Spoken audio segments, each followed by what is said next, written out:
प्रधानमंत्री नरेंद्र मोदी ने कहा, विकसित भारत संकल्प यात्रा का सबसे बड़ा मकसद सरकारी योजनाओं का लाभ वंचितों तक पहुंचाना।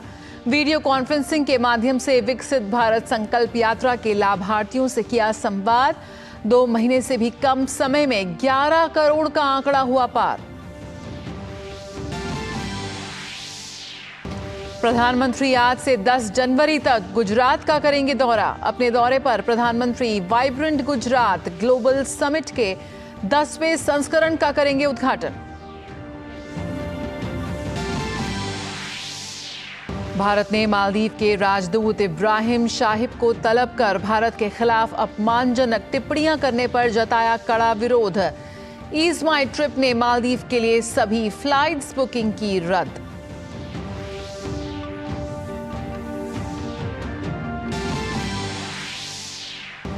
केंद्रीय गृह एवं सहकारिता मंत्री अमित शाह ने नई दिल्ली में राष्ट्रीय पैक्स महासंगोष्ठी का किया उद्घाटन। पैक्स के माध्यम से ग्रामीण इलाकों में जन औषधि केंद्र की दवाइयां सस्ती कीमतों पर हो रही हैं उपलब्ध। अगले 24 घंटों के लिए उत्तर भारत के कई हिस्सों में कड़ाके की ठंड का ऑरेंज अलर्ट जारी। मौसम विभाग ने कहा, छाया रहेगा घना कोहरा। तमिलनाडु के उत्तरी तटीय क्षेत्र के कई जिलों में भारी से बहुत भारी वर्षा होने की संभावना।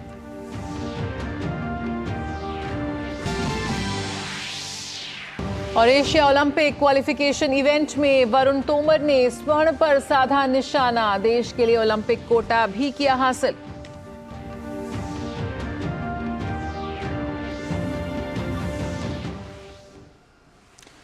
और नमस्कार, मैं हूं जया सिन्हा। सबसे पहले बात करते हैं विकसित भारत संकल्प यात्रा की।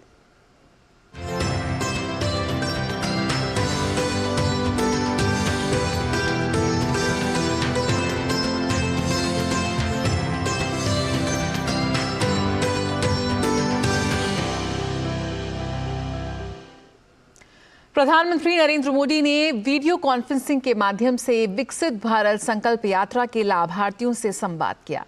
देश भर से विकसित भारत संकल्प यात्रा के हजारों लाभार्थी इस आयोजन में शामिल हुए। विकसित भारत संकल्प यात्रा देश भर में निकाली जा रही है, जिसका उद्देश्य सरकार की प्रमुख योजनाओं में परिपूर्णता हासिल करना है और इसके तहत ये सुनिश्चित किया जाएगा कि इन योजनाओं का लाभ सभी लक्षित लाभार्थियों तक समयबद्ध तरीके से पहुंचे। जब गारंटी वाली गाड़ी आपके इलाके में आई तो सामान्य जो हमारे किसान हैं, गांव के लोग हैं, गरीब परिवार के लोग हैं, उन सबको उसमें से क्या मैसेज गया है, क्या लग रहा है, माहौल क्या है? मैसेज सर अच्छा है। जैसे आप पिछले किसानों से बातचीत में भी बोल रहे थे कि अभी हमें ऑर्गेनिक की तरफ जाना चाहिए और ये जो केमिकल्स हैं, खाद वगैरह, इनमें कमी करनी चाहिए।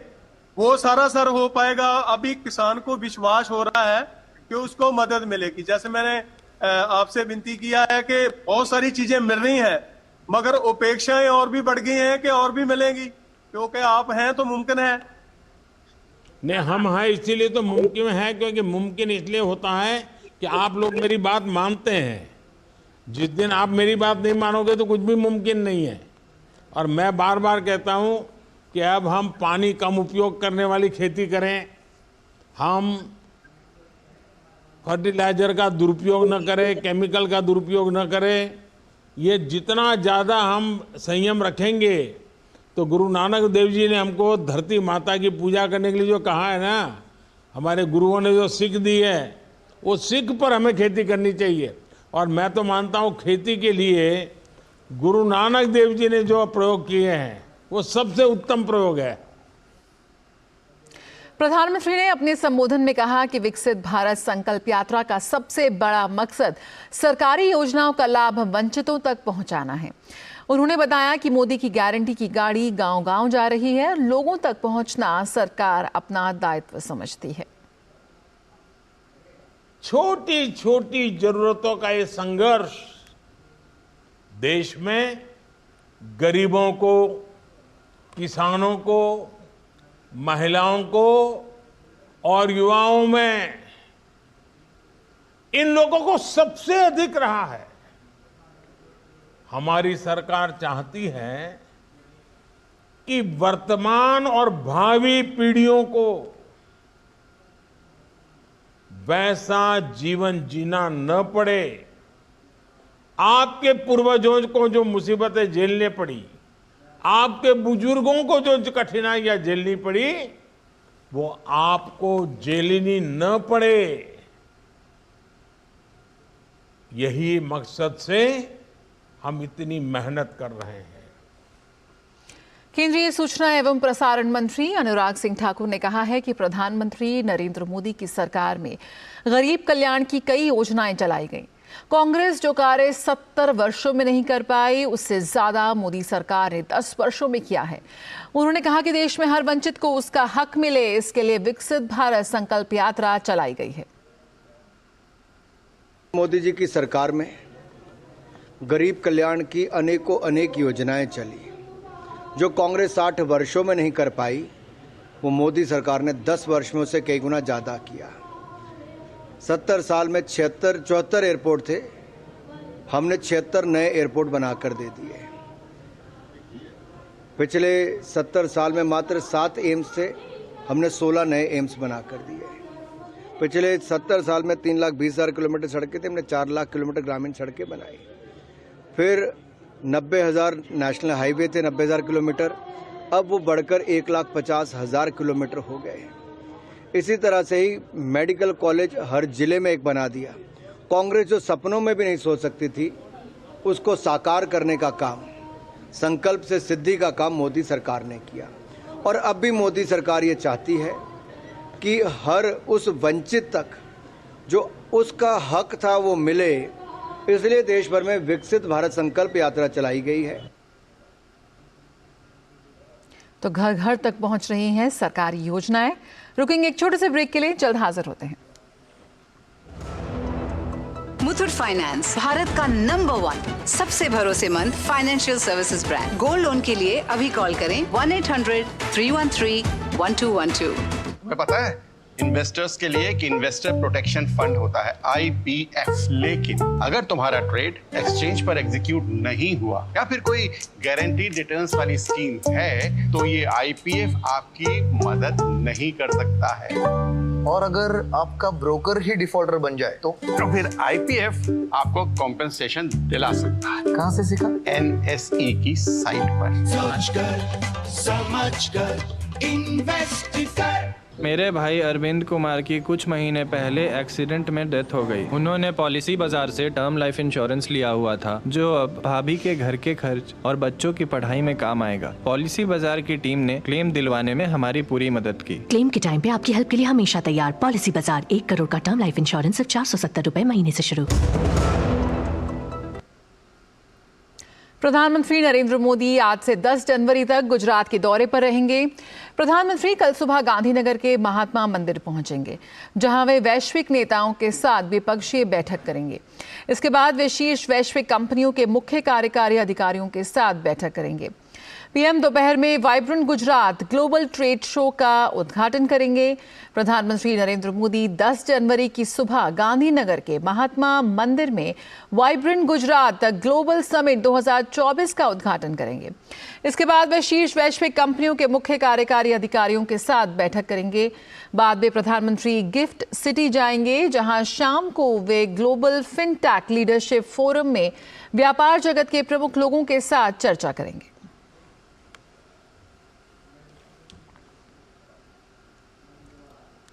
गुजरात के मुख्यमंत्री भूपेंद्र पटेल ने आज गांधीनगर में वाइब्रेंट गुजरात ग्लोबल समिट 2024 की तैयारियों की समीक्षा के लिए महात्मा मंदिर कन्वेंशन सेंटर में एक समीक्षा बैठक की। इस दौरान राज्य के गृह मंत्री हर्ष संघवी भी मौजूद रहे।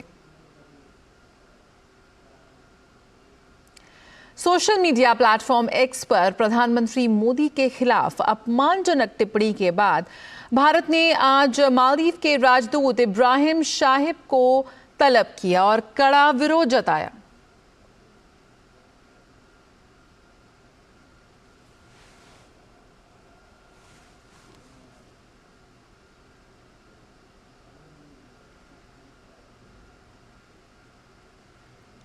प्रधानमंत्री नरेंद्र मोदी के खिलाफ आपत्तिजनक टिप्पणी के मामले पर मालदीव सरकार पर आम से खास लोगों का गुस्सा कम होने का नाम नहीं ले रहा। कई लोगों ने मालदीव में अपनी छुट्टियां बिताने का प्लान कैंसिल कर दिया है, तो वहीं अब भारत की दिग्गज ट्रैवल कंपनी ने भी मालदीव पर अपनी नाराजगी जाहिर करते हुए अपने सभी फ्लाइट्स बुकिंग को कैंसिल कर दिया है। ईज माई ट्रिप के सह संस्थापक प्रशांत पिट्टी ने इस बारे में जानकारी देते हुए कहा कि हमारी कंपनी पूरी तरह से घरेलू और भारत में बनी है। हमारी कंपनी पूरी home grown made in India company है और हमने रिसेंटली जो सोशल मीडिया पे चल रहा है, जो हमें बयान सुनने में मिल रहे हैं मालदीव्स के गवर्नमेंट के रिप्रेजेंटेटिव से, उसके तहत हमने डिसाइड किया है कि अब हम आगे से कोई भी मालदीव्स की बुकिंग एक्सेप्ट नहीं करेंगे।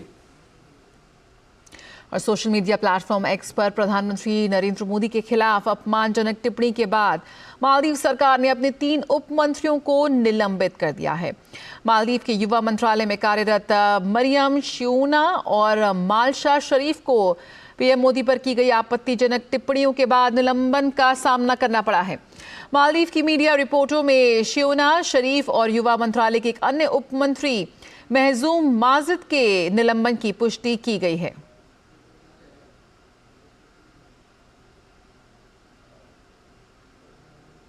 और हाल ही में हुई प्रधानमंत्री मोदी की लक्षद्वीप यात्रा के बाद इस केंद्र शासित प्रदेश को लेकर पूरे देश में लोगों की जिज्ञासा में खासा इजाफा देखा जा रहा है। इस सप्ताह लक्षद्वीप शब्द को जिस तरह इंटरनेट पर सबसे ज्यादा खोजा गया, उससे यही लगता है कि ये द्वीप टूरिस्ट मानचित्र में सबसे तेजी से आगे आ रहा है। इस विषय पर हमारे संवाददाता तपस भट्टाचार्य की रिपोर्ट। जो भारतीय किसी सुंदर जगह घूमने जाना चाहते हैं, उनके लिए लक्षद्वीप एक किफायती और आकर्षक विकल्प बनकर उभर रहा है। अब भारतीयों ने जब लक्षद्वीप पर अपनी निगाहें टिका ली है, तो इसका असर मालदीव टूरिज्म पर पड़ता दिखाई दे रहा है। क्या लक्षद्वीप भारतीयों की पहली पसंद बनकर उभर सकता है? देखिए ये खास रिपोर्ट।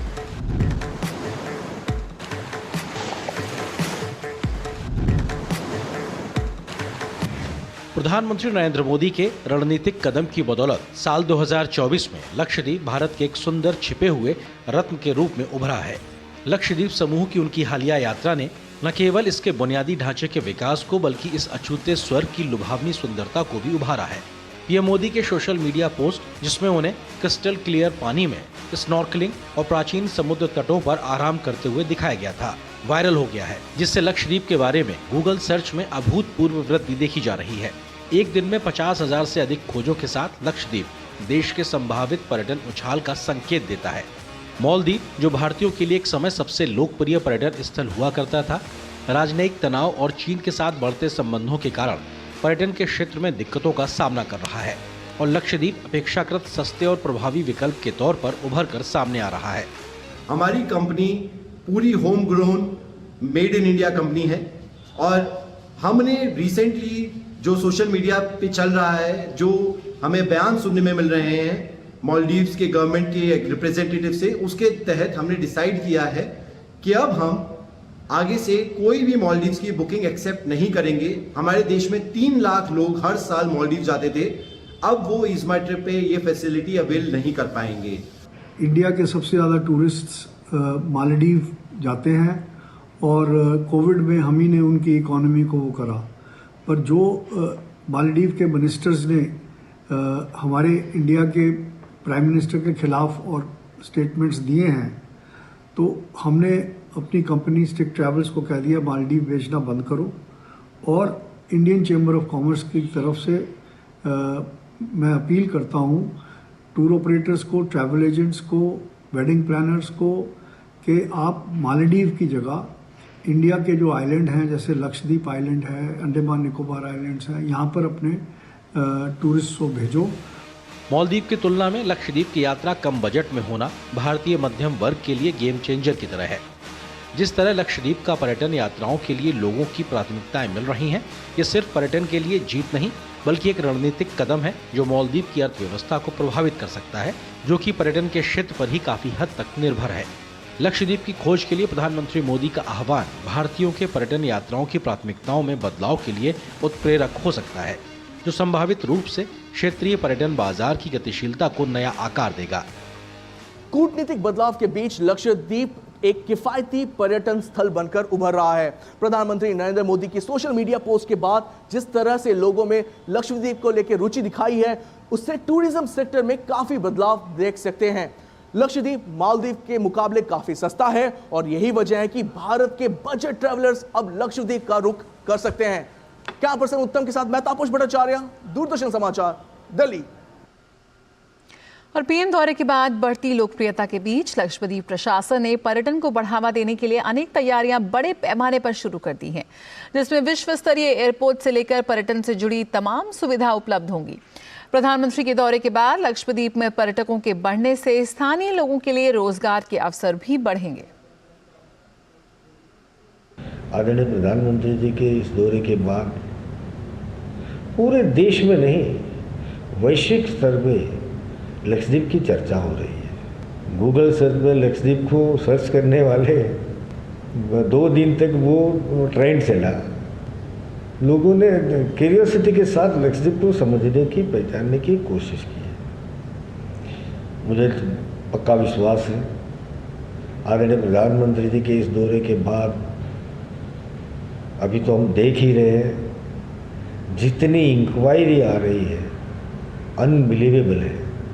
पूरे देश से लोग लक्षद्वीप आना चाहते हैं। ये लक्षद्वीप वासियों के लिए भी एक बहुत बड़ा सुंदर अवसर है। रुकेंगे एक छोटे से ब्रेक के लिए, जल्द हाजिर होते हैं। सर बेरी पुलाव ट्राई करो, मस्त है। कैसा है? अरे उसको काहे को घूरता है? टिप्स इग्नोर करने का, अपना दिमाग लगाकर ऑर्डर देने का। मार्केट का स्टॉक टिप्स बहुत लोग देता है, डेंजरस हो सकता है।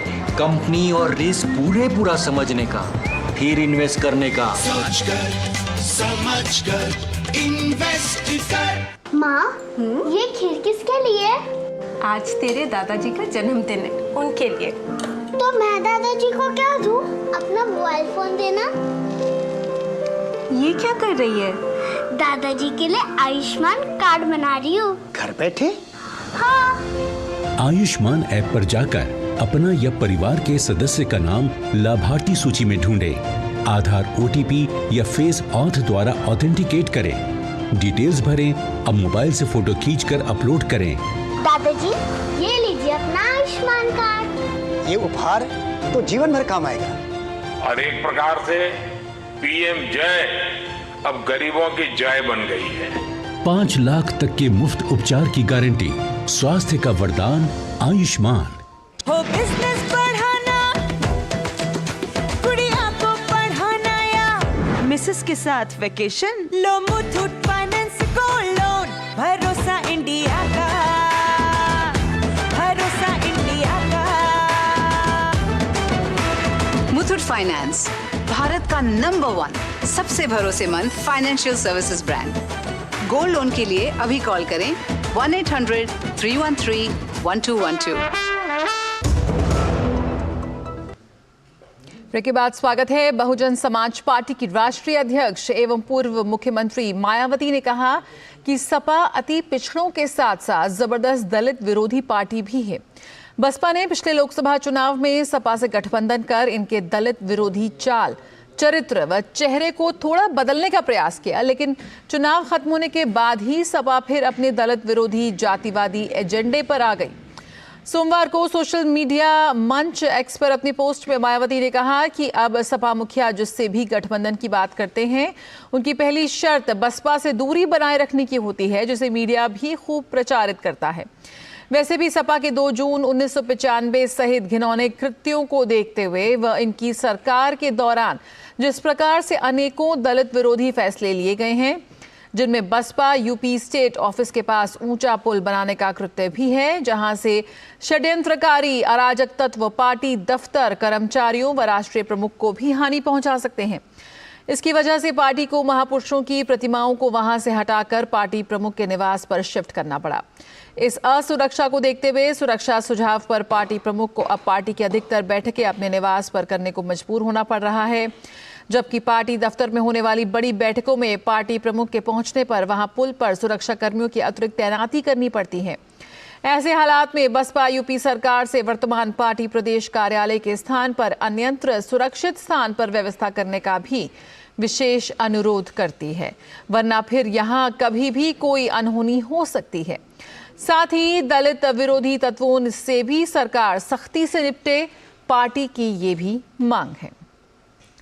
केंद्रीय गृह और सहकारिता मंत्री अमित शाह ने नई दिल्ली में राष्ट्रीय पैक्स मेगा सम्मेलन का उद्घाटन किया। केंद्रीय गृह और सहकारिता मंत्री सम्मेलन को संबोधित करते हुए जन औषधि केंद्र ज्यादातर शहरी क्षेत्रों में स्थित थे। इसका फायदा शहरों के गरीबों को ही मिलता था, लेकिन पीएसीएस के माध्यम से आज ग्रामीण क्षेत्र के लोगों को भी ये सस्ती दवाइयां उपलब्ध होने जा रही हैं। जन औषधि केंद्र ज्यादातर शहरी क्षेत्रों में स्थित थे। शहर के गरीबों को ही इसका फायदा मिलता था। अपने स्वास्थ्य लाभ के लिए 100 रुपये के बनाम 10 रुपये से लेकर 30 रुपये तक सस्ती दवाई मिलती थी। वो सिर्फ शहर के लोगों को ज्यादातर मिलता था, मगर पैक्स के माध्यम से आज ग्रामीण क्षेत्र के गरीब और किसानों के लिए भी ये सस्ती दवाइयां उपलब्ध होने जा रही है। इसका मुझे विशेष आनंद है। प्रवर्तन निदेशालय ने हरियाणा की यमुनानगर में 4 दिनों की पूछताछ के बाद 5वें दिन इंडियन नेशनल लोकदल के पूर्व विधायक दिलबाग सिंह और उनके करीबी सहयोगी कुलविंदर को गिरफ्तार कर लिया है। ईडी की टीम दिलबाग सिंह को अपने साथ ले गई। अवैध खनन मामले में ये गिरफ्तारी की गई है। 5 दिन तक चली रेड आज सोमवार को खत्म हुई। छापेमारी के दौरान उनके और सहयोगियों के ठिकानों पर 5 करोड़ कैश, कई करोड़ के गहने, 300 कारतूस, बड़ी मात्रा में विदेशी हथियार और 100 बोतल शराब बरामद हुई थी। और आइए अब आपको लिए चलते हैं रामनगरी अयोध्या।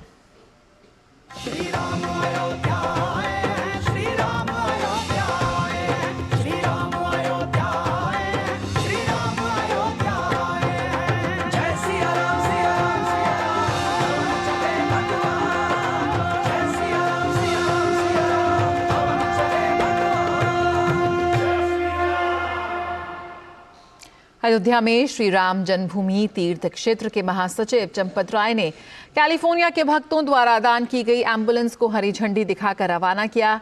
इस मौके पर महासचिव चंपत राय ने कहा कि संत के शिष्यों ने यहां आने वाले लोगों के लिए एम्बुलेंस और शव वाहन नगर निगम को समर्पित किए हैं।